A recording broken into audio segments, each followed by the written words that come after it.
Now, Dr. Zakir, on to the second category of people. We're talking about exemptions. Can you list or mention all of the different categories of people that are exempted from fasting during the month of Ramadan? There are, in total, according to me, 13 categories of people who are exempted from fasting. The first is if the person is an unbeliever, if he is a non-Muslim. Number two, if he or she is a minor. Number three, if the person is insane. Number four, if it's a lady and she is menstruating, she need not fast. Number five, if she has her postnatal bleeding, she's exempted from fasting.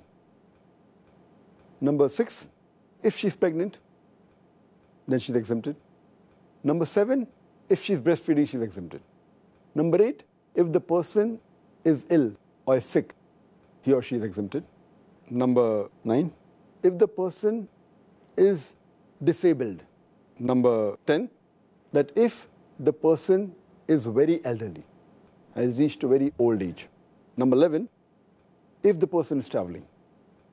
Number 12, if the person is taking part in jihad or a fight in the cause of Allah subhanahu wa ta'ala. And number 13, under compulsion. Under compulsion, if someone forces and if the person doesn't fast, he or she is exempted. These are, in short, the 13 categories in which a person is exempted from fasting.